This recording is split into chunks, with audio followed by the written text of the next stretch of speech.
لله نحمده ونستعينه ونستغفره ونعوذ بالله من شرور أنفسنا وسيئات أعمالنا من يهده الله فلا مضل له ومن يضلله فلا هادي له وأشهد أن لا إله إلا الله وأشهد أن محمدا عبده ورسوله أما بعد يا أيها الذين آمنوا اتقوا الله حق تقاته ولا تموتن إلا وأنتم مسلمون يا أيها الناس اتقوا ربكم الذي خلقكم من نفس واحدة وخلق منها زوجها وبث منهما رجالا كثيرا ونساء واتقوا الله الذي تساءلون به والأرحام إن الله كان عليكم رقيبا يا أيها الذين آمنوا اتقوا الله وقولوا قولا سديدا يصلح لكم أعمالكم ويغفر لكم ذنوبكم ومن يطع الله ورسوله فقد فاز فوزا عظيما فإن خير الحديث كتاب الله وخير الهدي هدي محمد صلى الله عليه وسلم وشر الأمور محدثاتها وكل محدثة بدعة وكل بدعة ضلالة وكل ضلالة في النار. أعوذ بالله من الشيطان الرجيم. بسم الله الرحمن الرحيم. اذهب أنت وأخوك بآياتي ولا تنيا في ذكري اذهبا إلى فرعون إنه طغى فقولا له قولا لينا لعله يتذكر أو يخشى. اللہ تعالیٰ کی تعریف توصیف بارہ رحمت کائنات مدینہ کے تاجدار امام الانبیاء افضل الانبیاء محمد مصطفیٰ صلی اللہ علیہ وسلم پر درود و سلام کے بعد آج انشاءاللہ العزیز اللہ کی توفیق و فضل و کرم سے موسیٰ علیہ السلام کی زندگی سے چند اہم باتیں ان کی زندگی سے جو حاصل ہونے والے جو اسباق ہیں ان میں سے چند اسباق آپ کی خدمت میں پیش کروں گا، اس امید کے ساتھ کہ انشاءاللہ العزیز ہم اور آپ ان اسباق کو اپنی زندگی میں یاد رکھیں گے۔ کبھی اگر ہماری زندگی میں ایسا مرحلہ آیا جیسا ان کے پاس آیا تھا تو ان لوگوں نے جیسا کیا ویسا ہم سب کو بھی کرنے کی ضرورت ہے، ورنہ ہوتا کیا ہے کتنے بھی واقعات سنا دیے جائیں جلیل القدر انبیاء اکرام کے، سلف صالحین کے، لیکن جب وہ کنڈیشن، جب وہ حالت ہمارے گھر میں، ہمارے معاشرے میں آتی ہے تو ہم سب ان واقعات کو یاد نہیں رکھ پاتے۔ اسی لیے میں اپنے درس میں گاہے بگاہے لوگوں کو دنیا سے مثال دے دے کر کے سمجھاتا ہوں کہ دنیا میں جب ایسی کنڈیشن آ جائے تو اس وقت جیسا موسیٰ علیہ السلام نے کیا، جیسا فلاں نیک انسان نے کیا یا صحابی نے کیا یا سلف صالح میں سے کسی نے کیا، ویسا ہم لوگوں کو کرنے کی ضرورت ہے۔ جب ہم ویسا کریں گے تب جا کر کے یہ ہوگا کہ انسان نے جو سیکھا تھا آج اس پر عمل کیا ہے، ورنہ ہوتا کیا ہے اکثر و بیشتر لوگ سنتے تو ہیں لیکن اس پر عمل نہیں کر پاتے۔ میں بار بار لوگوں سے کہتا ہوں کہ آج ہماری زندگیوں میں جو کمی ہے، کمی وہ صرف اور صرف کمی یہ ہے کہ ہمارے پاس ماشاءاللہ دین کا کام اچھی طریقے سے ہم کرتے ہیں، لوگوں تک دین کی باتیں کئی ذرائع سے طرح طرح انداز میں، الگ الگ انداز میں ہم پہنچاتے ہیں، لیکن مسئلہ جہاں آ کر کے ہمارا پھنستا ہے وہ کیا ہے کہ ہم عمل کے میدان میں پیچھے ہیں۔ اسی کو صحیح کرنے کی ضرورت ہے۔ بس میں یہ بھی لوگوں کو کہتا ہوں کہ بھائی ہم کو فرشتہ نہیں بننا ہے، بھائی فرشتوں سے گناہ نہیں ہوتا ہے، فرشتوں سے غلطیاں نہیں ہوتی ہیں، ہم انسان ہیں، ہم سے گناہ بھی ہوگا، غلطیاں بھی ہوں گی، لیکن بہترین انسان کو ہوتا ہے کہ جب اس سے غلطی ہو جائے تو اللہ سے معافی مانگ لے، جب اس سے غلطی ہو تو اپنی غلطی کو سدھارے وہ۔ ایسا نہیں ہوتا ہے کہ بیک ٹو بیک غلطی کرتے جائے، ایسا نہیں ہونا چاہیے۔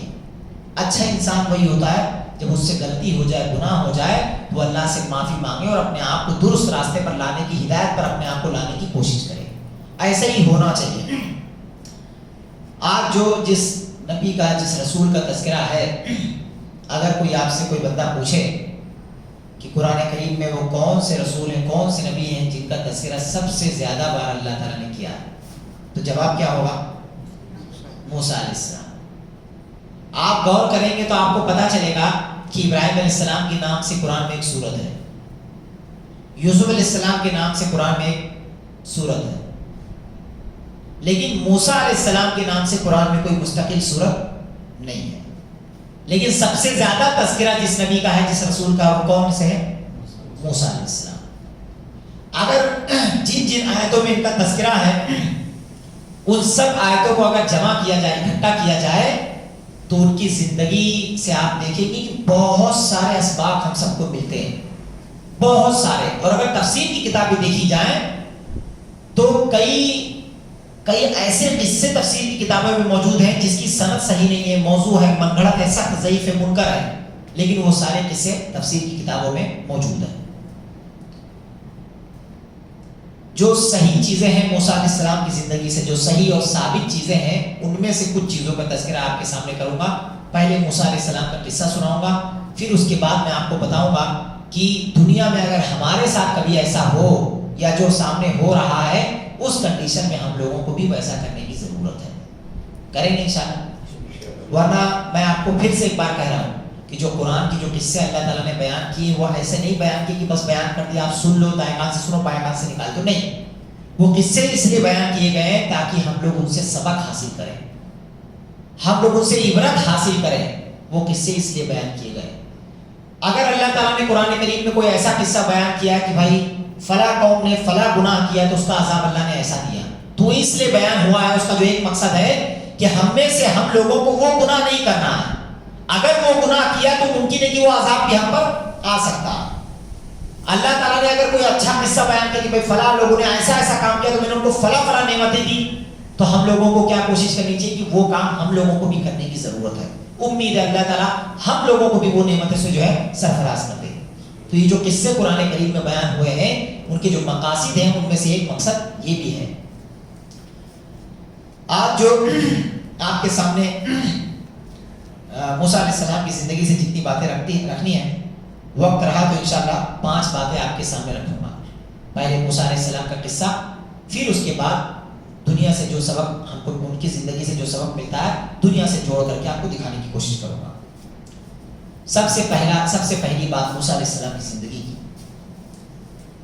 آپ نے سنی ہوگی یہ بات کہ فرعون ایک ظالم شخص تھا۔ کون؟ فرعون ایک ظالم شخص تھا، جابر، فاسق و فاجر آدمی تھا۔ پیسے کی، پاور کی، کسی چیز کی کوئی کمی اس کے پاس نہیں تھی۔ بنی اسرائیل یہ ایک ایسی قوم ہے جس کے پاس 1-2 نبی نہیں بھیجے گئے، کئی انبیاء اکرام بھیجے گئے۔ انہی میں سے یوسف علیہ السلام، موسیٰ علیہ السلام، ہارون علیہ السلام بھی ہیں۔ بنی اسرائیل کے بعد جو سب سے آخری نبی آیا ان کا کیا نام تھا؟ بنی اسرائیل کے بعد جو سب سے آخری نبی آیا ان کا کیا نام تھا؟ عیسیٰ علیہ السلام۔ بنی اسرائیل کے بعد جو سب سے آخری نبی آئے وہ عیسیٰ علیہ السلام تھے۔ یہ سیکنڈ لاسٹ نبی ہیں، عیسیٰ علیہ السلام سیکنڈ لاسٹ نبی ہیں۔ ان کے 600 سال کے بعد اللہ کے نبی صلی اللہ علیہ وسلم نے، اللہ تعالیٰ نے ہمارے نبی کو جو ہے مبعوث کیا 600 سال بعد۔ سب سے سیکنڈ لاسٹ نبی عیسیٰ علیہ السلام، اور انہوں نے اپنے بعد اللہ کے نبی صلی اللہ علیہ وسلم کے آنے کی خبر دی کہ میرے بعد ایک نبی آئے گا، اس کا نام کیا ہوگا؟ من بعد اسمہ احمد، اس کے بعد کیا، اس کا نام کیا ہوگا؟ احمد ہوگا۔ اپنی ہی زندگی میں انہوں نے خوشخبری سنا دی تھی کہ میرے بعد ایک نبی آئے گا۔ تو فرعون جو ہے یہ بنی اسرائیل پر ظلم کرتا تھا، ان کو تکلیفیں پہنچاتا تھا کئی طرح سے۔ جب فرعون کو اس بات کا علم ہوا کہ میری حکومت کو ختم کرنے کے لیے ایک لڑکا پیدا ہوگا، جب اس کو اس بات کا علم ہوا کہ میری حکومت کو برباد کرنے کے لیے، ختم کرنے کے لیے ایک لڑکا پیدا ہوگا، تو اس نے کیا راستہ اپنایا؟ حکومت کو بچانا ہے تو اس کے لیے کیا کرنا تھا؟ تو اس نے کیا راستہ اپنایا کہ یہ اس نے پلان کیا کہ آج سے میری حکومت میں جتنے بھی لڑکے پیدا ہوں گے وہ سب کے سب کو قتل کر دیا جائے گا۔ سوچیں کتنا کٹھن مرحلہ رہا ہوگا۔ وہ مائیں جن کے پیٹ سے ان کے بیٹوں نے جنم لیا، ان کے سامنے ہی فرعون نے اس کو ختم کر دیا۔ کیسا مرحلہ رہا ہوگا، ذرا سوچ کے دیکھیں۔ ابھی ہمارے سامنے جو غزہ کا جو معاملہ سامنے موجود ہے، دیکھ رہے ہیں آپ، ایک عورت اپنے بچے کو ہاتھ میں لے کر کے کس طرح سے رو رہی ہے۔ کئی لوگوں نے ویڈیوز دیکھی ہوگی، سوچو وہ کیا منظر رہا ہوگا۔ سامنے اس کا بچہ قتل کر دیا جا رہا، کیسا وہ منظر رہا ہوگا۔ جب یہ بات اس نے پلاننگ کی کہ کوئی بچے کو چھوڑیں گے نہیں، سب کو ختم کر دیں گے. پہلے قصہ سناتا ہوں پھر حالات سے جوڑوں گا. اللہ تعالیٰ نے کیا کیا اسی موقع پر، ایسا نہیں پہلے، اسی موقع پر جب اس نے پلاننگ کی کہ کوئی ایک بھی بچہ بچنا نہیں چاہیے، اسی موقع پر اسی پلاننگ کے وقت اللہ تعالیٰ نے موسیٰ علیہ السلام کو پیدا کیا. جب موسیٰ علیہ السلام پیدا ہوئے، قرآن میں آیت موجود ہے کہ اللہ تعالیٰ نے ان کی ماں کی طرف الہام کیا اور ان کو کہا کہ تم موسیٰ علیہ السلام کو صندوق میں بند کر کے پانی میں بہا دو. آپ سوچ کے دیکھیں ذرا، اگر خواتین سن رہی ہوں گی، باپ کہاں ماں کا درد سمجھ پاتا ہے، بیوی کا درد کہاں سمجھ پائے، لیکن عورتیں میری بات کو برابر سمجھیں گی. ایک بچہ پیدا ہوتا ہے، ماں اس کو پیار محبت کرتی ہے، کھلاتی ہے، پالتی پوستی ہے. اب سوچو ایسے سچویشن میں اگر اللہ تعالیٰ نے کہا کہ تم اپنے بچے کو صندوق میں بند کر کے پانی میں بہا دو، تو سوچو اس ماں نے اپنے بچے کو بچانے کے لیے کیسا کتنا بڑا کلیجہ رکھ کر کے کیا ہوگا کام. لیکن پھر بھی انہوں نے اپنے رب کے حکم کی بات، اپنے رب کے حکم کی تعمیل کی اور جیسا ان کو الہام ہوا ویسا انہوں نے موسیٰ علیہ السلام کو اس میں رکھ کر کے پانی میں بہا دیا. کس کے ہاتھ لگے موسیٰ علیہ السلام؟ ہاں، فرعون کے ہاتھ نہیں لگے. کس کے ہاتھ لگے موسیٰ علیہ السلام؟ پھر آسیہ علیہ السلام کے ہاتھ میں لگا. قرآن میں آیت موجود ہے. پلاننگ کیا چل رہی تھی؟ کوئی بھی بچہ لڑکا بچنا نہیں چاہیے. اور اسی دوران جو ہے موسیٰ علیہ السلام اسی دوران آسیہ علیہ السلام کے ہاتھ میں موسیٰ علیہ السلام پہنچے. جب دیکھا صندوق کھولا، بچہ فرعون آیا، تو آسیہ علیہ السلام نے فرعون سے صرف اتنا کہا کہ ہماری کوئی اولاد نہیں ہے، ہم اس کو اولاد بنا لیتے ہیں. اب آپ سوچو کہ جو آدمی اتنا ہوشیار، اتنا پاورفل، اتنا طاقتور، کیا اس کے دماغ میں ایک بھی بار یہ بات نہیں آئی ہوگی ہو سکتا ہے یہ ایک بچہ ہو؟ بھائی آنی چاہیے دماغ میں نا، دماغ میں آنی چاہیے کہ نہیں؟ ایک بات تو آنا چاہیے. بھائی چلو ایک دن رہتا، 2 دن رہتے موسیٰ علیہ السلام، 1 مہینہ رہتے، 1 سال رہتے، 2 سال رہتے، سمجھ ڈالنے والی بات. سوچو جب تک موسیٰ علیہ السلام بڑے نہیں ہوئے تب تک انہی کے گھر میں ان کی پرورش ہوئی. کئی سال گزر گئے لیکن فرعون کے دماغ میں یہ بات نہیں آئی کہ ہو سکتا ہے میری حکومت کو ختم کرنے والا بچہ یہی ہو. لیکن جیسے ہی آسیہ علیہ السلام نے کہا کہ ہم اس کو بیٹا بنا لیتے ہیں، فرعون وہیں پر فیض ہو گیا. اللہ تعالیٰ نے اس کی دماغ کو گھما دیا. بیوی جو ہوتی ہے، بیوی جب شوہر سے کوئی بات کہتی ہے تو بسا اوقات عورت کی جو باتیں ہوتی ہیں، گفتگو ہوتی ہے، شوہر ان کے سامنے گر جاتا ہے، اس کی بات مان لیتا ہے. اللہ تعالیٰ نے فرعون کی دماغ کو پھیر دیا آسیہ علیہ السلام کی بات کی طرف. ورنہ آپ سوچ کے دیکھیں کہ اتنا ٹائٹ سچویشن، اس کو معلوم ہے کہ میری حکومت ختم ہونے کے کگار پہ ہے، اس کے باوجود اس نے اپنی بیوی کی بات مان لی. آگے چلتے ہیں. موسیٰ علیہ السلام پلے بڑھے، آگے ہوئے، بڑھتے بڑھتے آگے گئے، زندگی گزرتی گئی.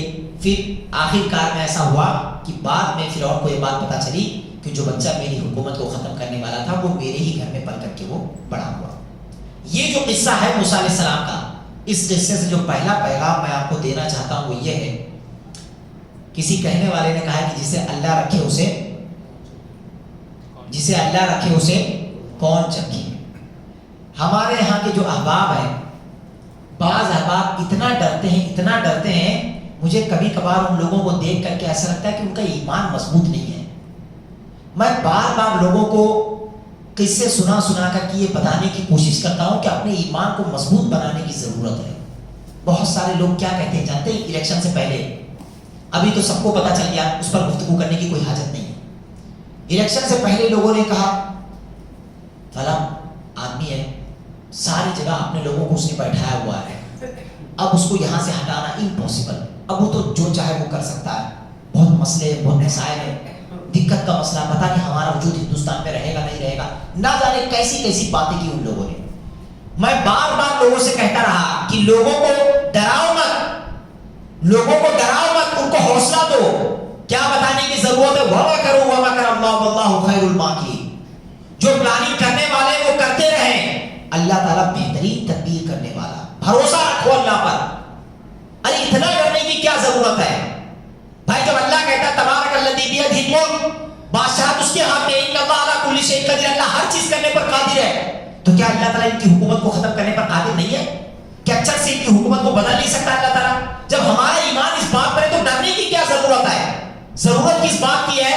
اپنے آپ کو سدھارنے کی ضرورت ہے، اپنے آپ کو رب کے حکم کے سامنے جھکانے کی ضرورت ہے، اپنے آپ کو بدلنے کی ضرورت ہے، رب سے مانگنے کی ضرورت ہے۔ جب ہم ایسا کریں گے تب یہ سب ہمارا کچھ نہیں بگاڑ سکیں گے۔ جو کرنا ہے وہ ہم نہیں کر رہے، الٹا لوگوں کو ڈراتے پھرتے ہیں، ارے بہت گڑبڑ معاملہ ہے، سب طرف سے طاقت انہی کی، پیسہ پاور سب انہی کا، سارے ججز انہی کے ہیں، ہائی کورٹ سے لے کر یہ کورٹ سب انہی کا، کچھ نہیں کر سکتے آپ، سب غلط باتیں ہیں۔ میں بار بار لوگوں سے کہتا ہوں اس سے کچھ نہیں ہوتا ہے، اللہ تعالیٰ ہر جگہ سے راستہ پیدا کرتا ہے۔ ابھی تو قصے باقی ہیں، بس پہلی بات جو میں آپ کو بتانا چاہ رہا تھا، پیغام دینا چاہ رہا تھا کہ آپ ایسا مت سوچو کہ لوگ پلاننگ کر رہے ہیں ہم کو بھگا دیں گے، ہم کو گرا دیں گے، ہم کو مار دیں گے۔ فرعون نے بھی پلاننگ کی تھی نا بچے کو ختم کرنے کی، تو ختم کر پایا؟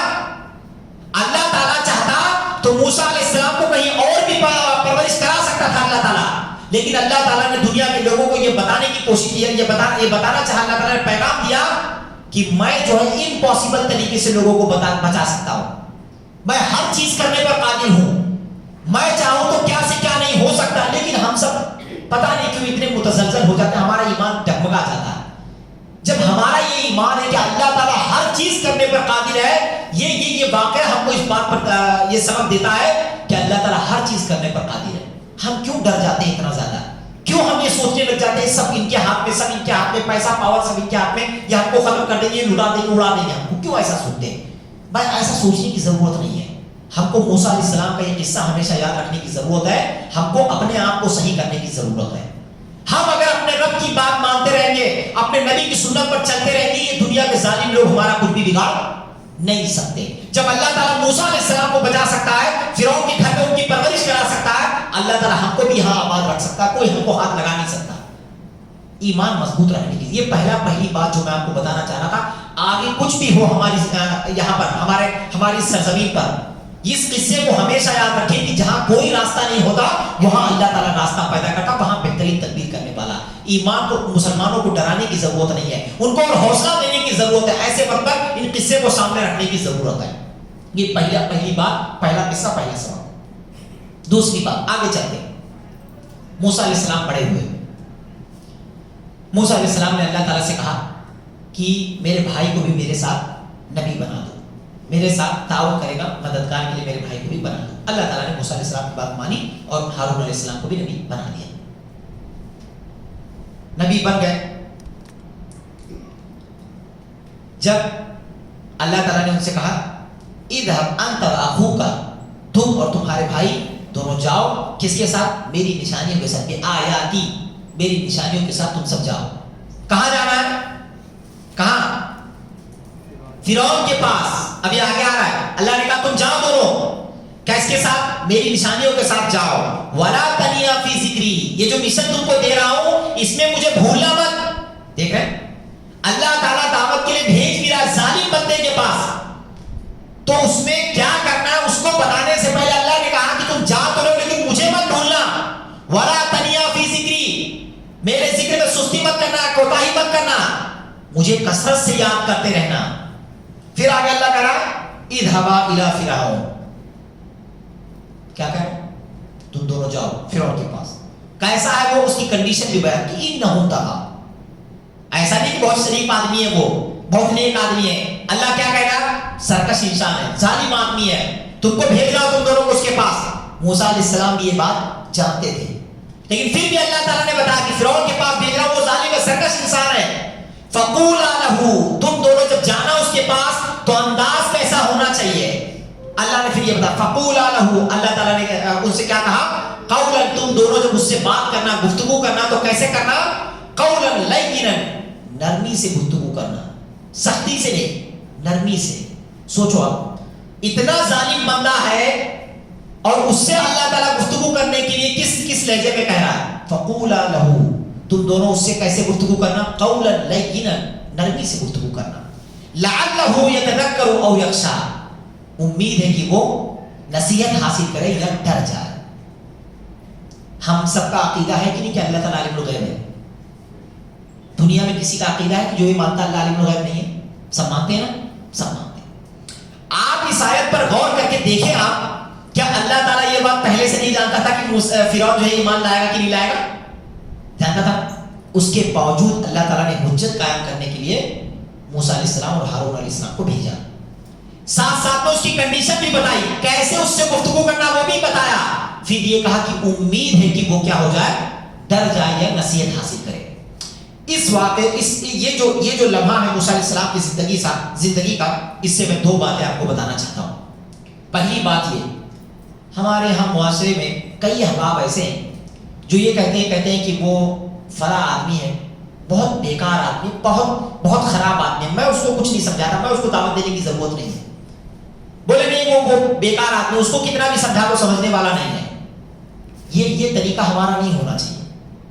ایک ظالم آدمی، اللہ تعالیٰ اپنے نبی کو بھیج رہا، 2 نبی کو بھیج رہا، کہہ رہا جاؤ اس کے پاس، اس کو سمجھاؤ، دعوت دو. کیسے؟ پیار محبت سے دعوت دو. کیا اللہ کے نبی صلی اللہ علیہ وسلم کی زندگی ہمارے سامنے نہیں ہے؟ اللہ کے نبی آخری لمحے تک سمجھاتے رہے، سمجھ جاؤ، توحید کو اقرار کر لو، شرک کو چھوڑ دو، لا الہ الا اللہ پڑھ لو، کامیاب ہو جاؤ گے. اپنے چچا کو آخری لمحے تک سمجھاتے رہے. ہمارا کام صرف کیا ہے ہمارا کام؟ وما علینا الا البلاغ المبین. کیا کام ہے ہمارا؟ رسولوں کا کام کیا تھا؟ دین کی باتیں لوگوں تک پہنچانی ہے، پیار محبت سے تم کو پہنچانی. ہمارا کام یہی ہے. کوئی مانے نہ مانے وہ اس کا معاملہ ہے. ہمارا کام صرف اور صرف کیا ہے؟ ہم لوگوں تک دین کی باتیں پہنچائیں. وہ آدمی چاہے ظالم ہو، چاہے بیکار ہو، کیسا بھی ہو، لیکن ہم کو اس کو پیار محبت سے دین کی باتیں پہنچانے کی ضرورت ہے. اس کو ہمیشہ یاد رکھیں. آپ کوئی آدمی اگر ظالم ہو، بہت سارا جاہل آدمی ہو، ہم کو لوگ جانتے ہیں کہ بھائی ہم عالم ہیں، ہم دین کی باتیں سکھانے والے ہیں، یہ فلاں 3-4 لوگ ہیں، اس مسجد کے اہم ذمہ دار لوگ ہیں، یہ لوگ دین کی باتیں لوگوں کو سکھاتے ہیں، چل کر لوگوں کو بتاتے ہیں. بھائی ان کا حق بنتا ہے کہ بھائی وہ ایریا کا وہ خراب آدمی ہے، پھر بھی ہم اس کے پاس جائیں گے. بھائی ایسا مسئلہ، دین کی باتیں تھوڑا 2-4 منٹ بیٹھے گفتگو کرتے ہیں. وہ ہمارے ساتھ اگر سخت لہجہ استعمال کرتا تب بھی کوئی بات نہیں، ہم برداشت کریں گے. اس کو برداشت کریں گے کہ نہیں کریں؟ اللہ کے نبی کے ساتھ کیا کیا ہوا معلوم ہے کہ نہیں؟ موسیٰ علیہ السلام نے سمجھایا تو کیا کہا اس نے جانتے؟ بولے تیرا رب کہاں ہے؟ فرعون نے کہا کہ نہیں تیرا رب کہاں ہے؟ آسمان پہ. تو کیا کہہ رہا ہے وہ؟ یاد آ رہا قصہ؟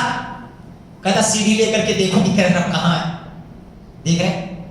اچھا تیرا رب کون؟ بولے انا ربکم الاعلی، میں تمہارا سب سے بڑا رب ہوں. اتنا بڑا جملہ اس ظالم شخص نے کہا، لیکن پھر بھی موسیٰ علیہ السلام پیار محبت سے اس ظالم آدمی کو سمجھاتے رہے. ہارون علیہ السلام پیار محبت سے اس ظالم آدمی کو سمجھاتے رہے.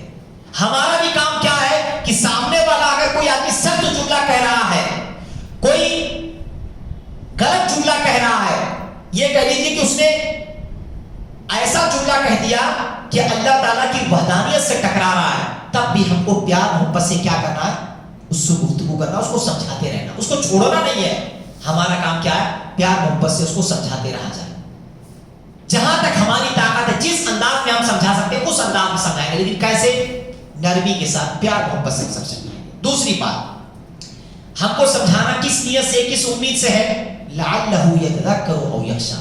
امید ہے کہ اس کے دل میں اللہ کا خوف آ جائے، امید ہے کہ میری بات اس کے دل میں سما جائے، امید ہے کہ وہ میری بات سے نصیحت حاصل کر جائے. اس لیے ہم کو کیا کرنا ہے؟ پیار محبت سے سامنے والے لوگوں کو سمجھانا ہے. میں مثال کے ذریعے آپ کو سمجھانے کی کوشش کرتا ہوں.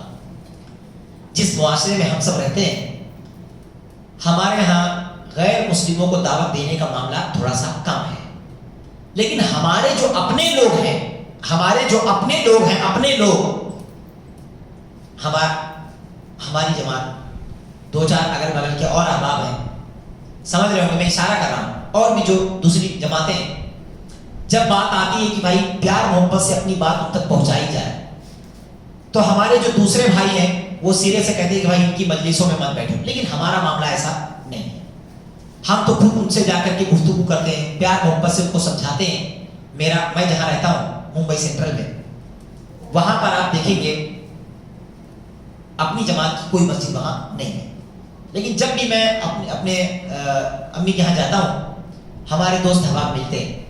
کبھی کبھار مان لیجیے کسی مسئلے پر گفتگو ہوئی تو میں بھی ڈھنگ سے پیار محبت سے، بھائی میرا دوست ہے، گرچہ وہ دوسرے مسلک سے اس کا تعلق ہے، لیکن پیار محبت سے میں ان سے اپنی باتیں رکھتا ہوں، اپنے دلائل ان کے سامنے رکھتا ہوں. اور اللہ کا فضل ہے، میں آپ کو حقیقت بتا رہا ہوں کہ اگر پیار محبت سے اپنی باتیں رکھی جائیں، ان کو یہ دماغ میں ڈالا جائے کہ ہم کس پر ایمان لانے والے ہیں؟ اللہ کے رسول پر. ہمارا رب کون؟ اللہ تعالیٰ. جو قرآن میں وہ کریں گے، جو نبی نے کہا وہ کریں گے. میں نے کئی بار چیک کیا ہے کہ پیار محبت سے ڈھنگ سے اگر اپنی بات رکھی جائے تو ان میں سے کئی لوگ ایسے ہوتے ہیں جو ہماری باتوں کو سمجھتے ہیں.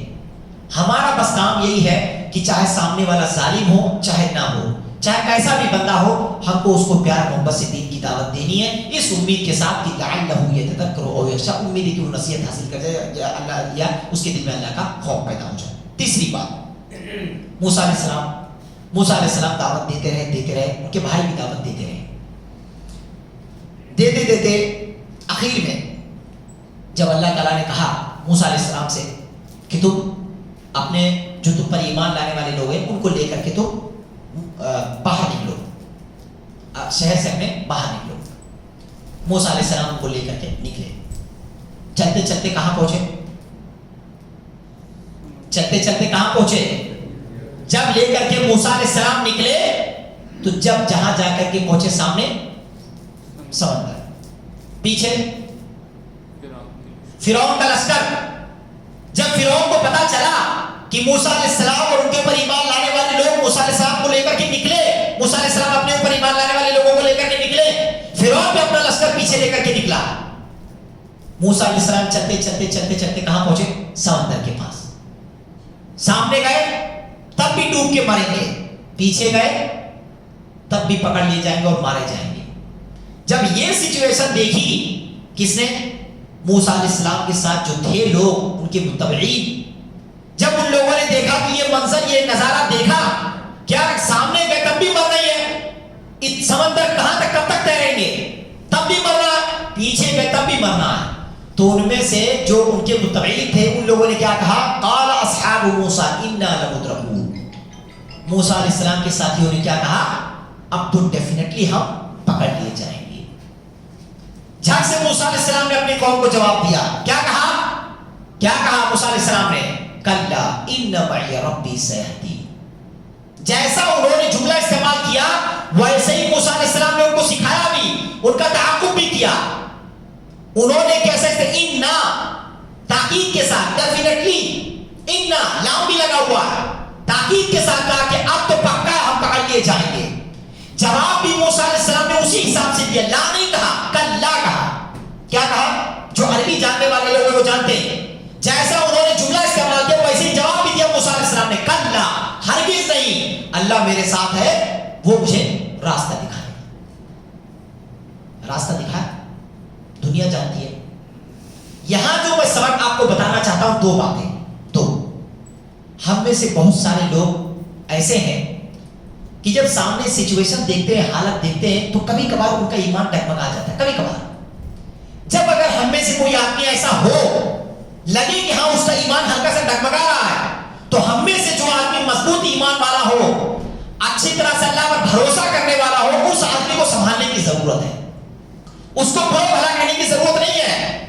یہ سبق ہم کو ملتا ہے کہ کچھ لوگ سچویشن کے حساب سے گفتگو کر دیتے ہیں، ان کا ایمان، ان کا توکل اتنا ہائی لیول کا نہیں ہوتا ہے. سب کا ایمان ایک طرح ہوتا ہے؟ سب کا ایمان ایک طرح نہیں ہوتا ہے، ایمان گھٹتا بڑھتا ہے. جب ہم میں سے کسی سے کوئی غلطی ہو جائے، لگے ایسا کسی کو کہ ہاں یہ لڑکا تھوڑا سا ڈگمگا رہا ہے، اس کو سنبھالنے کی ضرورت ہے. ایسا مت کرنا، ایسا سمجھنا مت، نہیں، اللہ ہمارے ساتھ ہے، انشاءاللہ کوئی راستہ نکلے گا، ڈگمگاؤ مت. جیسے موسیٰ علیہ السلام نے اپنی قوم کو سنبھالا کہ بظاہر تم کو ایسا لگ رہا ہے، کیا لگ رہا ہے؟ تم کو سچویشن کنڈیشن ایسی لگ رہی ہے کہ سامنے بھی موت پیچھے بھی موت، لیکن اللہ میرے ساتھ ہے، ضرور اللہ تعالیٰ راستہ نکالے گا. جب اللہ پر بھروسہ ہوگا تو اللہ تعالیٰ تمہارے لیے راستہ پیدا کرے گا. لیکن ہمارا معاملہ کیا ہے جانتے ہیں؟ ہم لوگوں کا معاملہ کیا ہے؟ ہمارے ہاں سچویشن دیکھ کر کے آدمی فوراً اسی پر اعتماد کر لیتا ہے، اللہ پر بھروسہ چھوڑ دیتا ہے. میں مثال کے ذریعے آپ کو سمجھاتا ہوں، امید ہے میری بات آپ کو سمجھ میں آئے گی. مثال دیتا ہوں. ایک آدمی ہے، ڈاکٹر کے پاس جاتا ہے، ڈاکٹر اس کو چیک کرتا ہے، کہتا ہے آپ کو شوگر ہو گیا ہے. کیا ہو گیا؟ شوگر ہو گیا. اچھا اب کیا ہوگا ڈاکٹر صاحب؟ تو بولے بھائی شوگر اب آپ کو ہو گیا ہے، اب تو جلدی یہ ختم ہونے والی بیماری نہیں ہے، اب تو آپ کی دوسری بیماری ہو گئی ہے. کیا ہے؟ اب آپ کی دوسری بیوی ہے، جب تک آپ زندہ رہو گے تب تک یہ آپ کے ساتھ رہے گی. ڈاکٹر نے اپنا اسٹیمیٹ دے دیا. اب ہم لوگ کیا کرتے ہیں جانتے؟ ہمارا معاملہ کیا ہے بھائی؟ ڈاکٹر نے کیسے بتایا یہ کہ آپ کے ساتھ وہ زندگی بھر رہے گی؟ اپنی جانکاری کے مطابق بتائیں. بولیں گے ہم لوگ کیا سوچتے ہیں؟ ارے وہ ڈاکٹر بھائی انگلینڈ سے پڑھ کے آیا ہے، بنگلور سے پڑھ کے آیا ہے، ساؤتھ افریقہ سے پڑھ کے آیا، M D specialist, gold medallist ہے. ارے اس نے جب کہہ دیا کہ بھائی شوگر کی بیماری آپ کے ساتھ زندگی بھر رہے گی، آپ کو ختم ہونے والی نہیں، تو یہ سب کے سب کیا بولتے ہیں؟ اب اس نے بتا دیا تو اب تو بس پوری زندگی اب دوائی کھانی ہے. کیسے لوگ ہیں ذرا سوچیں. میں کہتا ہوں کہ بھائی اس آدمی نے، اس ڈاکٹر نے، گرچہ وہ گولڈ میڈلسٹ ہے، اس نے جو بتایا آپ کو، اس نے اپنی جانکاری کے مطابق بتایا. وہ سچویشن دیکھ کر کے اس نے بتایا، سچویشن دیکھ کر کے بتایا. آپ کی چیک کیا، آپ کو چیک کرنے کے بعد آپ کی ہے تو اس چیز کو دیکھ کر کے اس نے بتایا کہ ایسا ایسا ہے، یہ آپ کو اب ریگولر رہے گی. اس نے اپنی جانکاری کے مطابق بتایا. لیکن ایک مسلمان کا کام کیا بنتا ہے کہ بھائی یہ آپ کی جانکاری کے حساب سے یہ میرے ساتھ زندگی بھر رہے گی. لیکن میرا ایمان کیا کہتا ہے؟ مجھے اللہ پر بھروسہ ہے. آج تک مجھے بیماری نہیں تھی، اب بیماری لگی ہے، لیکن مجھے اللہ پر بھروسہ ہے انشاءاللہ یہ بیماری مجھے جلد چھوڑے گی. کرنا کیا ہے؟ اس بیماری کو ختم کرنے کا جو راستہ اللہ کے نبی نے بتایا، اس راستے کو اپنانے کی ضرورت ہے. جب ان سے کہا جاتا ہے اس بیماری والے انسان سے کہ میرے بھائی جب تم کو بیماری لگ گئی ہے تو تم کو ایوب علیہ السلام کی طرح دعا مانگنے کی ضرورت ہے. انہوں نے کیا کہا؟ رب انی مسنی الضر وانت ارحم الراحمین. مجھے یاد آ رہا ابھی کیا میں آ کر نشان کے قصہ سنا چکا ہوں. جب ان کو بیماری لگی، سب بہت کیا انہوں نے، لاسٹ میں اللہ تعالیٰ سے کہا کہ اللہ تعالیٰ مجھے ایک تکلیف نے چھو لیا ہے، اللہ تو بہت زیادہ رحم کرنے والا. جب آپ کو معلوم ہے کہ میرے کو بیماری لگ گئی، ڈاکٹر نے سچویشن کے حساب سے بتایا، تب بھی ہم کو اللہ پر بھروسہ رکھنے کی ضرورت ہے. وہ سچویشن کیسی بھی ہو، اس نے بتایا پوری زندگی میرے ساتھ رہے گی. ایک ڈاکٹر اگر یہ بھی بتا دے کہ آپ کی زندگی صرف 2 مہینہ کینسر ہو گیا، تب بھی آپ کو اللہ پر بھروسہ رکھنا ہے. کیسے جانتے؟ آپ بول رہے ہو کہ شیخ آپ تو بس صرف بولتے جا رہے ہو، بس کچھ نہیں، بس صرف آپ ایسے ہی بول رہے ہو، آپ لگتا دنیا دیکھے نہیں آپ نے. بہت سارے لوگ ایسا سوچنے لگتے ہیں. کیا سوچتے ہیں؟ بولتے بس شیخ نے دنیا دیکھی نہیں ہے، یہ چھوٹا موٹا بچہ ہے، اس کو کیا سمجھ میں آتا ہے، یہ تو کچھ نہیں جانتا ہے. میں آپ کو ایک قصہ سناتا ہوں، اس کو یاد رکھنا، بھولنا مت ہے. نہیں تو آپ بولو گے کہ شیخ بس کچھ بھی ایسے ہی بول رہے ہو آپ. پہلے شریعت سے سناتا ہوں کہ جب جہاں پر دنیا جا کر کے ہار جائے، دنیا کہہ دے کہ اب اس کو بچا نہیں سکتے، اس وقت بھی اللہ تعالیٰ چاہے تو انسان کو بچا سکتا ہے. شرط کیا ہے؟ آدمی کا ایمان مضبوط ہونا چاہیے، اس کو اللہ پر بھروسہ ہونا چاہیے. جیسے اللہ تعالیٰ نے موسیٰ کو بچایا، امپاسبل طریقے سے، کوئی چانس نہیں تھا دنیا کے حساب سے بچنے کا. جب دنیا کے حساب سے بچنے کا کوئی چانس نہ ہو تو صرف اور صرف اللہ ہی تعالیٰ بچا سکتا ہے. جب آدمی کا ایمان ایسا ہوگا تب جا کر کے اللہ اس کو بچائے گا. پہلے شریعت سے مثال دیتا ہوں. جس نبی کا نام میں نے آپ کو ابھی بتایا، ایوب علیہ السلام، ان کا قصہ قرآن کریم میں تفسیر میں پڑھ کر کے آپ دیکھیں. اس وقت کے جو ڈاکٹر تھے انہوں نے جواب دے دیا تھا. یاد آ رہا قصہ کسی کو؟ یاد ہے کہ نہیں؟ اس وقت کا کوئی ڈاکٹر ایسا کہہ رہا تھا کہ ایوب علیہ السلام ٹھیک ہو جائیں گے. سب ہار مان کے کچھ نہیں، اب کچھ ہونے والا نہیں، ختم معاملہ، چیپٹر کلوز. لاسٹ مومنٹ پر ایوب علیہ السلام نے اللہ تعالیٰ سے دعا کی. اللہ تعالیٰ سے دعا کی کہ اللہ ایک بیماری، ایک تکلیف مجھے لگ گئی، تو بہت زیادہ رحم کرنے والا. اللہ تعالیٰ نے ان کی دعا قبول کی، زمین سے پھاڑ کر کے پانی نکلا اور اللہ نے کہا اس کو پی لو، اس سے نہا لو. اللہ تعالیٰ نے ان کو صحیح کیا. سب کیا ہے؟ مضبوط ایمان کی ضرورت ہے. یہ ایک شریعت سے مثال ہے. دنیا سے مثال دیتا ہوں، دنیا سے. مالک مجاہد صاحب کی کتاب ہے سنہرے قرنیں، سنہری اوراق، سنہرے حروف کے نام سے انہوں نے کئی قصے جمع کیے ہیں. تینوں کتابوں میں سے کس کتاب میں یہ واقعہ میں نے پڑھا مجھے بر وقت یاد نہیں، لیکن انہی تینوں کتابوں میں سے کسی ایک کتاب میں شاید ان کے سنہرے کی جو قصے ہیں انہی میں سے ایک کتاب میں یہ واقعہ موجود ہے. انہوں نے یہ واقعہ جہاں سے نقل کیا اس کا حوالہ بھی اپنی کتاب میں نیچے دیا ہوا ہے. مجھے بر وقت یاد آ رہا ہے، بہت دن ہو گئے اس کو پڑھے ہوئے، میرے پاس وہ کتاب ہے نہیں، پی ڈی ایف کی صورت میں بھی نہیں ہے اور کتابی شکل میں بھی نہیں ہے، لیکن جو مجھے میرے دماغ میں ہے وہ میں آپ کو بتا رہا ہوں. قصہ کا خلاصہ، وہ عورت جو ہے، ایک عورت کا قصہ انہوں نے بیان کیا جس کو کینسر ہو گیا تھا. دنیا کا قصہ بیان کیا جس کو کینسر ہو گیا تھا. ڈاکٹر نے کہا کہ تمہاری زندگی بس چند دنوں کی ہے. وہ عورت پہلے غلط لائن میں تھی، اس نے سب سے پہلے اپنے گناہ کو چھوڑا. کیا کیا؟ سب سے پہلے اپنے گناہ کو چھوڑا. گناہ کو چھوڑنے کے بعد وہ عورت گئی مکہ گیا. وہاں جا کر کے جو اس کو عبادت کرنی تھی, جو اس کو کرنا تھا, جو اللہ سے مانگنا تھا, مانگا اس نے. اس کے بعد اس نے زمزم کا پانی لیا, اسی زمزم کے پانی کو پیا بھی اور زمزم کے پانی سے نہایا بھی. اس نے کیا کیا؟ اس نے زمزم کا پانی خریدا اس نے اور اسی پانی سے اس نے غسل کیا. غسل کر کے وہ واپس آئی, اپنے ملک واپس آئی. وہ اس کے بعد جب اس نے ڈاکٹر کو چیک اپ کرایا تو ڈاکٹر نے کہا کہ آپ کے جسم میں کوئی بیماری نہیں ہے. یہ دنیا کا قصہ سنا رہا ہوں آپ کو, شریعت سے سنایا. ایوب علیہ السلام کی زندگی کا قصہ, یہ دنیا کا قصہ ہے, اسی سرزمین کا جس زمین پر آپ ہیں. اور یہ واقعہ جہاں سے مالک مجاہد صاحب نے نقل کیا, اس کا حوالہ میں اپنی کتاب میں نیچے دیا ہوا ہے.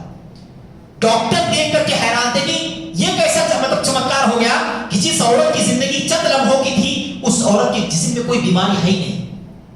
لوگ سمجھتے ہیں کہ بس ایسی ہی باتیں. نہیں, آدمی کا ایمان جس طرح سے ہوتا ہے, جس طرح سے اس کا بھروسہ اللہ پر ہوتا ہے, اللہ اس کو امپاسبل طریقے سے بچاتا بھی ہے. کوئی اور قصہ آپ کو یاد آ رہا ہے جس میں اللہ تعالیٰ نے کسی کو امپاسبل طریقے سے بچایا ہو, یعنی بچنے کا کوئی راستہ نہیں تھا, پھر بھی اللہ نے اس کو بچایا؟ کوئی قصہ یاد آ رہا ہے؟ دیکھیں ماشاءاللہ یاد آیا نا. تو میں بار بار لوگوں سے کہتا ہوں کہ ڈرنے کی ضرورت نہیں ہے. آپ کو بظاہر ایسا لگے گا کہ اب میری موت پکی ہے, اب میں اس بیماری سے بظاہر دنیا دیکھ کر کے آپ کو لگ رہا ہے, لیکن اس وقت ہم کو یہ کہنے کی ضرورت ہے کہ اللہ تعالیٰ ہمارا بہترین کارساز ہے, اللہ تعالیٰ میری مدد کرے گا, اللہ میرے لیے راستہ پیدا کرے گا. مجھے یہ ڈاکٹر نے جو بات بتائی اپنی جانکاری کے مطابق بتائی, لیکن مجھے میرے رب پر بھروسہ, میں انشاءاللہ کچھ راستے اپناؤں گا تو امید ہے کہ اللہ میری اس بیماری کو ختم کرے گا. کتنے لوگوں کو میں نے دیکھا ہوا شوگر کی بیماری میں, ان سے جب میں کہتا ہوں کہ اللہ کے بندے آ کر کے نماز سے پہلے آ کر کے تم اللہ کے اذان اور اقامت کے درمیان ہاتھ اٹھا کر کے دعا مانگ لو کہ اللہ مجھے شوگر کی بیماری ہو گئی, مجھے تو شفا دے دے.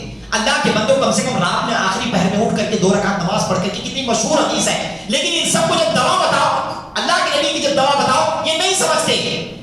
زندگی بھر دوا کھائیں گے, یہ ٹیبلٹ وہ ٹیبلٹ, پیٹ میں انجیکشن یہ انجیکشن سب لیں گے, لیکن جب ان کو بتایا جاتا ہے کہ اللہ کے واسطے نبی کی سنت کو اپناؤ, یہ نہیں اپناتے.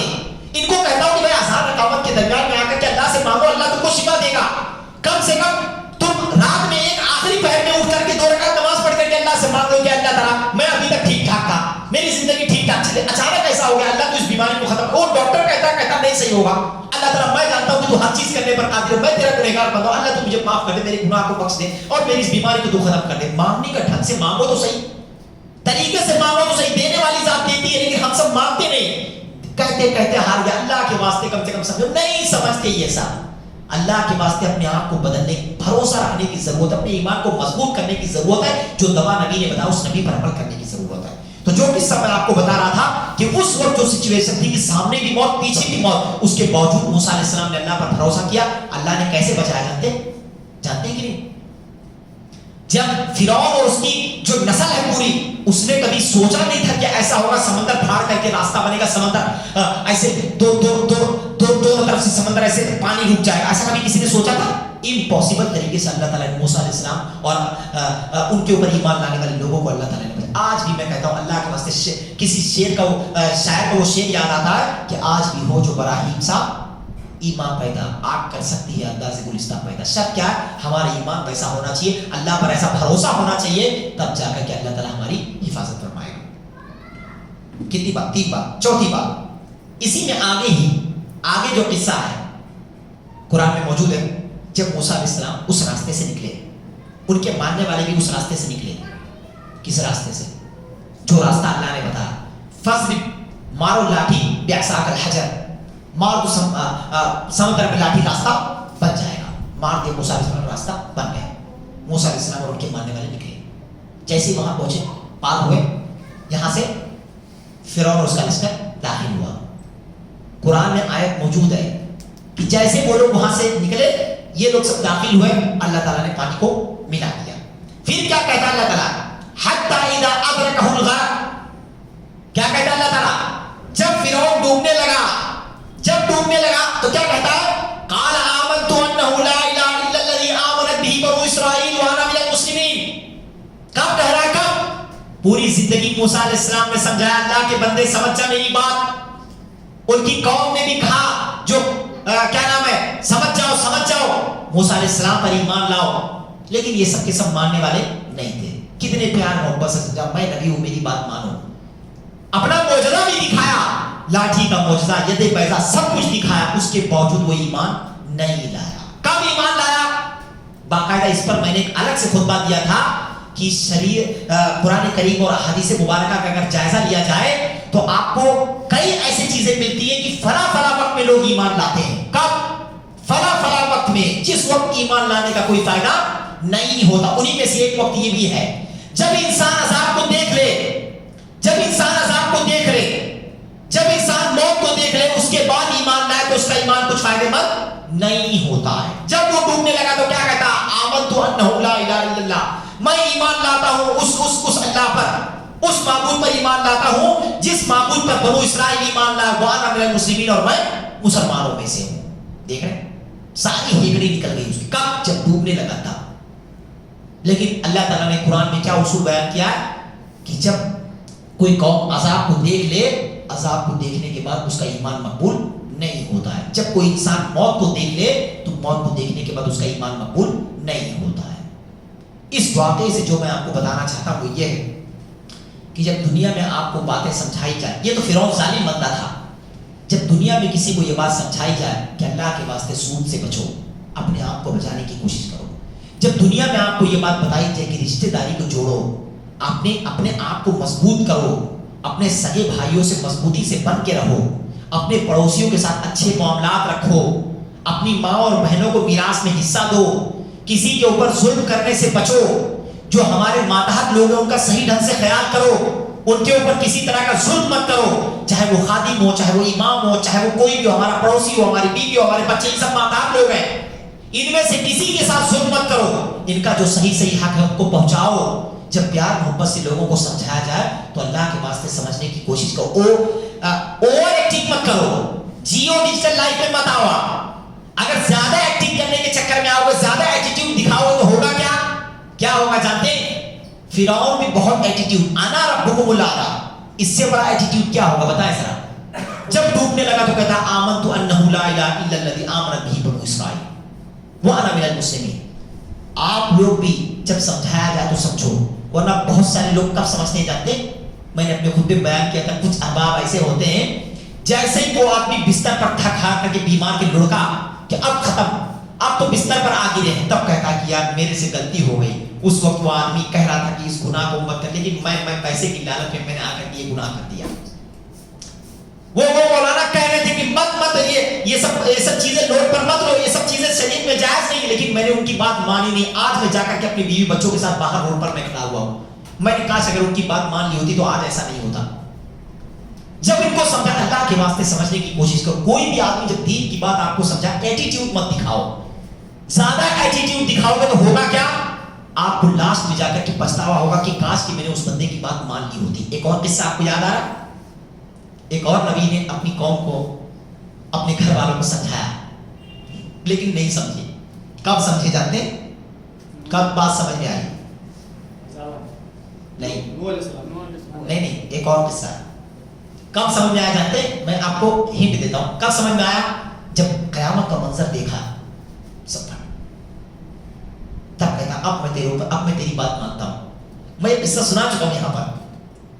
ابراہیم علیہ السلام نے جو اپنے ابا کو زندگی بھر سمجھایا, ابا جان میری بات سمجھ جاؤ, ابا جان میری بات مانو, مجھے علم دیا گیا, ابا جان میں نبی ہوں میری بات سمجھو, ابا جان یہ فائدہ نہیں دے سکتا, ابا جان یہ نفع نقصان کے مالک, ابا میری بات سمجھو. سمجھا؟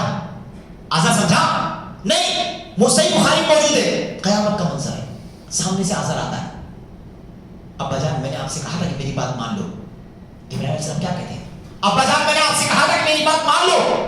آزر کہتا اب میں تیری بات مانتا ہوں. کب سمجھ میں آئی بات, کب سمجھ میں آئی؟ جب دیکھا منظر قیامت کا, لگا کہ ہاں میرا بیٹا صحیح کہہ رہا تھا, تب جا کر کے بھیجے میں بات گھسی. اب ایمان لانے کا کوئی فائدہ ہے؟ اب ایمان لانے کا کوئی فائدہ ہے؟ کوئی فائدہ نہیں. کوئی اس کا کوئی پھل آپ کو ملنے والا نہیں اس کا. اسی لیے میں نے آپ کو مثال دے کر کے میں نے لوگوں کو سمجھایا کہ اللہ کے واسطے میرے بھائیوں, دنیا میں باتوں کو سمجھنے کی کوشش کرو. یہ سب مت کرو کہ کوئی آدمی آپ کو ایک اچھی بات بتائے تو اس کے اندر کمی ڈھونڈنے لگ جاؤ. بھائی وہ اپنے گھر کی بات آپ کو نہیں بتا رہا. اگر مان لیجیے میں آپ کو دین کی بات سکھا رہا ہوں, اگر میں غلط کر جاؤں, کبھی میرے سے غلطی ہو جائے تو آپ بھی مجھے سکھا سکتے کہ اچھا شیخ یہ شریعت کے حساب سے آپ غلط کر رہے ہیں, شیخ اس اس کو درست کر لیجیے. آپ کا حق بنتا ہے. ہم میں سے ہر آدمی ایک دوسرے کو شریعت کی روشنی میں, قرآن کی روشنی میں, حدیث کی روشنی میں سمجھا سکتا ہے. اللہ کے واسطے میرے بھائیوں سمجھنے کی کوشش کرنے کی ضرورت ہے. تو جو اس واقعے سے میں آپ کو بتانا چاہ رہا تھا کہ جب دنیا میں آپ کو سمجھایا جائے تو باتوں کو سمجھنے کی کوشش کریے. لاسٹ بات, موسیٰ علیہ السلام پر جو لوگ ایمان لانے والے لوگ تھے ان میں سے آسیہ علیہ السلام بھی تھی. کون تھی؟ آسیہ علیہ السلام. یہ جنتی عورتوں میں سے. اللہ کے نبی نے ان کو جنت کی بشارت سنائی ہے. ایک ظالم, فاسق و فاجر, اللہ کا انکار کرنے والے شخص کے عقد میں تھی. سوچو کیسی آزمائش. ایک اتنی نیک عورت ایک ظالم کے عقد میں. سوچنے والی بات ہے. اللہ نے مثال دے کر کے دنیا کو سکھایا, سمجھایا. جب وہ ایمان لائی موسیٰ علیہ السلام پر تو اس کی سزا کو کیا مل جاتے ہیں؟ الصحیحہ میں علامہ البانی رحمہ اللہ نے اس اثر کو نقل کیا. ان کے دونوں ہاتھوں کو کھوٹا. ہمارے ہاتھ میں اور عورت کے ہاتھ میں فرق ہوتا ہے کہ نہیں؟ پلیٹ لگ جائے ہاتھ میں تو کیسا لگتا ہے, دیکھ رہے احساس ہوتا ہے. وہ عورت اس کے دونوں ہاتھ میں کھوٹا گاڑ دیا. اتنا ظالم آدمی, دونوں ہاتھ میں کھوٹا گاڑ دیا, پیٹ پر پتھر رکھ دیا دھوپ میں. وہ ظالم لوگ جب ان کے ساتھ ظلم کرتے تھے, عورت جب ظلم کر کے وہ لوگ چاہتے تھے تو فرشتے اپنے پر سے ان کے اوپر سایہ کرتے تھے. اور وہ عورت کیا کہتی تھی جانتے ہیں؟ عورت کیا کہتی تھی؟ رب ابن لی عندک بیتا فی الجنہ ونجنی من فرعون وعملہ ونجنی من القوم الظالمین. کہ اللہ تعالیٰ تو جنت میں اپنے پاس میرے لیے گھر بنانا. ہم لوگ تھوڑی سی آزمائش برداشت نہیں کر پاتے. سوچو وہ عورت ہو کر کے اس نیک خاتون, جنتی خاتون کا سوچو کیا معاملہ رہا ہوگا. وہ عورت ہو کر کے, عورت کا پیٹ اور ہمارے پیٹ میں فرق ہوتا ہے کہ نہیں؟ سوچو وہ عورت تھی اور اس ظالم آدمی کو یہ بھی نہیں سمجھ کہ میری بیوی آئی. کیا کیا اس نے؟ پیٹ پر پتھر, دونوں ہاتھ میں کھوٹا گاڑ کر کے اس کے اوپر نہ جانے کیسے کیسے ظلم و ستم ہوئے. وہ عورت بیچاری برداشت کرتی. اس نے اپنے شوہر کو گالی نہیں دی, اس کے کارکنان کو گالی نہیں دی, بلکہ اپنے رب سے وہ التجا کر رہی تھی. کیا کہہ رہی تھی؟ رب ابن لی عندک بیتا فی الجنہ, اے اللہ تعالیٰ جنت میں تو اپنے پاس میرے لیے گھر بنانا. ونجنی من فرعون وعملہ ونجنی من القوم الظالمین. اللہ تعالیٰ تو یہ فرعون اور اس کے جو ظالم لوگ ہیں ان سے تو مجھے بچا لے. ظالم لوگوں سے تو اللہ تعالیٰ تو مجھے بچا لے. اس سے جو میں سبق دینا چاہتا ہوں, دو باتیں آپ کو آخر میں بتانا چاہتا ہوں. زندگی میں کبھی ہمارے اوپر اگر کوئی آزمائش آ جائے, آزمائش کیوں آئے؟ اسلام کی وجہ سے آئے. ہمارے دیندار ہونے کی وجہ سے اگر کوئی آزمائش آئے تو اللہ کے واسطے صبر کا دامن تھامنے کی ضرورت ہے. اللہ سے دعا مانگنے کی ضرورت ہے کہ اللہ تعالیٰ میں تو ٹھیک ٹھاک ہوں. یہ آزمائش تیری طرف سے. آزمائش کب ہوتی ہے جانتے؟ کب؟ جب آدمی نیک ہو اور اس کے باوجود اس کے اوپر پریشانیاں آئیں. آدمی اللہ کا حق ادا کر رہا, اس کے باوجود اس کو تکلیفیں آئیں, تو یہ سمجھ میں آتا ہے کہ نیک آدمی ہے, ٹھیک ٹھاک ہے, زیادہ گناہ نہیں, گناہ کر رہا, اللہ سے معافی بھی مانگ رہا ہے, پھر بھی اس کے اوپر تکلیفیں آ رہی. اس کا مطلب اللہ تعالیٰ اس بندے کو آزما رہا ہے. جب ایسا مسئلہ ہو جائے, ہم کو آزمایا جائے, تو ایسے وقت میں ہم کو صبر سے کام لینے کی ضرورت ہے. اللہ کی بارگاہ میں ہاتھ اٹھا کر کے دعا مانگنے کی ضرورت ہے کہ اللہ تعالیٰ تو اس ظالم لوگوں سے تو مجھے بچا لے. اللہ میرے اوپر یہ پریشانی, یہ آزمائش ہے, اللہ تعالیٰ تو مجھے بچا لے. تو بہت زیادہ دینے والا, بہت زیادہ حفاظت کرے. اللہ تو اپنی حفاظت میں لے لے. ہم سب کو دعا مانگنے کی ضرورت. دوسری بات, جو ظالم سامنے والے جو ظالم لوگ ہیں ان کو گالی دینے کی ضرورت نہیں ہے. یہی غلطی ہم سب کرتے ہیں. کیسے کرتے جانتے ہیں؟ اگر ہمارے ابا جان اگر ہمارے اوپر ظلم کرنے لگے تو کچھ یہ سب یہ ہمارے جو ینگرس لوگ ہیں, یہ جوان لوگ, یہ اپنے باپ تک کو نہیں چھوڑتے, اپنے باپ تک کو گالی دے دیتے ہیں. پتہ نہیں کس وجہ سے یہ سب لوگوں کو کچھ سمجھ میں نہیں آتی بات. ہماری شریعت ہم کو کیا سکھاتی جانتے؟ یہ تو آسیہ علیہ السلام کا قصہ میں نے آپ کو سنایا. ہماری شریعت ہم کو کیا سکھاتی ہے؟ اللہ کے نبی نے کہا لا تسبوا الشیطان, شیطان کو گالی مت دو. کرنا کیا ہے تم کو؟ کیا کرنا ہے؟ شیطان ہمارا سب سے بڑا دشمن ہے نا, اس کو بھی گالی نہیں دینا ہے. کرنا کیا ہے؟ اس کے شر سے ہم کو پناہ مانگنی ہے. یہ شریعت ہم کو سکھاتی ہے. اگر کوئی آدمی ہم پر ظلم کر رہا ہے, اس کو گالی نہیں دینا ہے, چاہے وہ ظلم کرنے والا کوئی بھی ہو, اس کو گالی نہیں دینا آپ کو, اس کو برا نہیں کہنا آپ کو. ہم کو یہ دعا مانگنی کہ اللہ اس کے شر سے تو مجھے بچا لے, اللہ اس ظالم آدمی کے شر سے تو مجھے بچا لے, اس کے ظلم سے تو مجھے بچا لے. رب نجنی من القوم الظالمین, اللہ ظالم لوگوں سے تو مجھے بچا لے. اس کو گالی نہیں دینا ہے. یہ سبق ہم کو اس قصے سے ملتا ہے. اللہ کے واسطے میرے بھائیوں, یہ چند اسباب تھے جو میں نے اس امید سے آپ کو بتائے ہیں کہ کہ ہم اور آپ مل کر کے ان اسباب پر عمل کرنے کی کوشش کریں گے. پہلا جو قصہ میں نے آپ کو سنایا موسیٰ علیہ السلام کی زندگی سے کہ جس کو اللہ رکھے اسے کون چکھے. اگر اللہ تعالیٰ ہمارا وجود یہاں رکھنا چاہتا ہے دنیا کی کوئی بھی طاقت ہم کو یہاں سے بھگا نہیں سکتی, دنیا کی کوئی بھی طاقت ہم کو ختم نہیں کر سکتی. اگر ہمارا رب چاہتا ہے کہ ہم یہیں رہیں گے, یہیں مریں گے, یہیں پر ہم پوری زندگی گزاریں گے, دنیا کی کوئی ظالم طاقت ہم کو ٹچ نہیں کر سکتی, چھو نہیں سکتی ہے. یہ ہمارا ایمان ہے. موسیٰ علیہ السلام کی اس واقعے سے ہم کو یہ سبق ملتا ہے کہ کوئی آدمی کتنی بھی پلاننگ کر لے, اللہ تعالیٰ سے اچھی بہترین تدبیر کرنے والا دنیا میں کوئی آدمی موجود نہیں. اللہ جب چاہے کسی بھی دماغ کو, کسی کے بھی دل کو اللہ تعالیٰ پھیر سکتا ہے اور اس کو پلٹ سکتا ہے اللہ تعالیٰ. دوسرا جو قصہ میں نے آپ کو سنایا کہ جب دنیا میں کوئی ظالم آدمی ہو, برا آدمی ہو, اس کو چھوڑو مت, اس کو تب بھی آپ دین کی باتیں سکھاتے رہو, بتاتے رہو. کیا سوچتے ہوئے؟ لعلہ یتذکر او یخشی, امید ہے کہ وہ نصیحت حاصل کرے یا اللہ کا خوف اس کے دل میں آ جائے. اگر وہ کچھ غلط جملہ بھی کہتے, برا جملہ کہتے جس سے ہم کو تکلیف ہو جائے, تب بھی ہم کو کیا کرنا ہے؟ کیا کرنا ہے؟ صبر سے کام لینا. ایسا مت بولو کہ یار یہ کیسا آدمی ہے, میں اس کو دین کی بات سکھاتا ہوں مجھے گالی دیتا ہے. یہ کیسا آدمی ہے, میں اس کو دین کی بات سکھاتا ہوں تو بولتا ہے بڑا آیا دین کی بات سکھانے والا, 4 دن ہوا ابھی آ کر کے نمازی بن گیا اور تو آیا مجھے نماز. ایسی اگر کوئی آدمی آپ کو بات کرتا تو صبر سے کام لو, صبر سے کام لو, اس کو چھوڑو مت. ٹھیک ہے میں تو نمازی بنا 4 دن کے لیے, کم سے کم تم بھی 4 دن کے لیے آؤ. ڈھنگ سے اس کو سمجھانے کی ضرورت ہے. تیسری بات میں نے آپ کو بتائی کہ سچویشن کیسی بھی ہو, حالات کیسے بھی ہو, دنیا کے حساب سے اگر آپ کو لگے کہ میری موت پکی ہے, دنیا کے حساب سے آپ کو لگے کہ اب کوئی راستہ نہیں بچا, تب بھی ہم کو کیا کرنا ہے؟ کلا ان معی ربی سیہدین, میرا رب میرے ساتھ ہے, میرا رب میرے لیے راستہ نکالے. اللہ پر بھروسہ رکھنے کی ضرورت ہے. مثال جو میں نے دی آپ کو شوگر کی بیماری کی, اس کو ہمیشہ یاد رکھنا.